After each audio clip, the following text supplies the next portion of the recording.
L'autre conseil que je peux donner, c'est d'alterner les phases où tu es drôle, marrant, fun, et les phases où tu es sérieux. Alors, j'ai vu beaucoup de mecs en coaching, et c'était mon cas également quand j'étais plutôt intermédiaire. C'est que j'avais une telle bonne tchatch, je faisais rire la fille elle se marrait, je stimulais ses émotions, mais au final, elle ne connaissait rien de moi, ni comment je m'appelle, ni ce que je fais dans la vie, ni quelles sont mes passions, quels sont mes hobbies. Elle ne connaissait absolument rien de moi. Sache une chose, mec, c'est que la fille ne va pas coucher avec un clown. Elle va coucher pour ce que tu es réellement. Alors certes, elle veut un mec drôle, marrant, qui n'est pas chiant, mais elle veut également te connaître réellement. Donc moi, ce que je te conseille, c'est justement d'alterner les phases où tu es fun et les phases où tu es sérieux.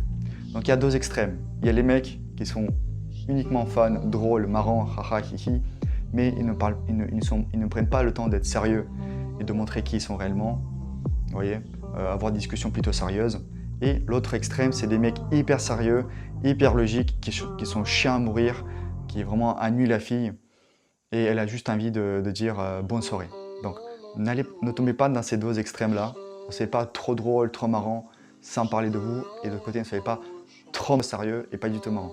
Donc la solution, c'est quoi? La solution, c'est de alterner, voire de combiner les deux choses, le drôle, le fun et les sérieux. Comment je fais? C'est que j'essaie, quand je pose des questions sérieuses, par exemple, comment tu t'appelles, quel âge as-tu, etc.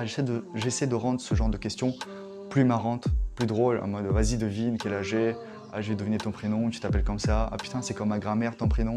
Bref, j'essaie vraiment de combiner le fun avec le sérieux, ce qui me permet d'un côté de la connaître et à elle de me connaître, mais également de rendre tout ce processus de rencontre et de connaissance plutôt drôle et fun. Et c'est pas un mode interrogatoire. Tu fais quoi ici? Tu fais quoi dans la vie? C'est quoi tes hobbies? Voilà.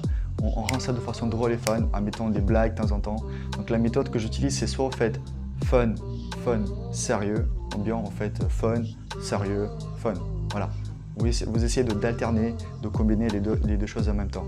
Alors l'autre conseil, c'est toujours proposer une activité pour prendre le numéro, le contact. En fait, il doit y avoir une raison à cette prise de numéro, pourquoi vous voulez échanger vos numéros pour faire quelque chose ensemble. Si tu demandes le numéro sans proposer quelque chose derrière, ben, ça donne l'impression que tu es juste venu prendre son numéro. Tu veux juste avoir son numéro et faire le beau devant tes potes disant « Hey les gars, regardez, j'ai pris un numéro ». Et ça ne sert à rien. Tu dois toujours proposer une activité qui va, quelque part, légitimer la prise de numéro. Ça sera juste logique en fait que vous échangez vos numéros puisque vous avez déjà prévu de faire quelque chose ensemble.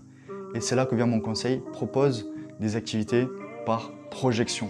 C'est-à-dire que quand je suis dans une conversation, je vais essayer de projeter ce qu'on va faire ensemble.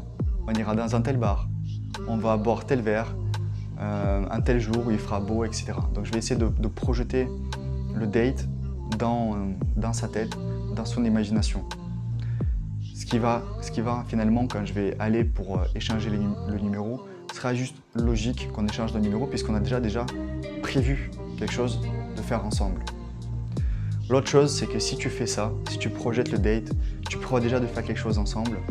Souvent, mec, je te jure, souvent ce qui m'arrive, c'est que c'est la fille qui va me dire ben, prends mon numéro, prends mon numéro. Parce que ça devient logique en fait. On a prévu quelque chose ensemble, une activité, soit d'aller visiter quelque chose, soit de boire un verre, soit de juste marcher, bref, on s'en fout. On a juste prévu une activité ensemble.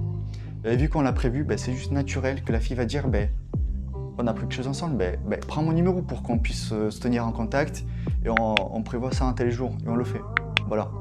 Donc c'est très important de proposer une activité avant d'échanger les numéros.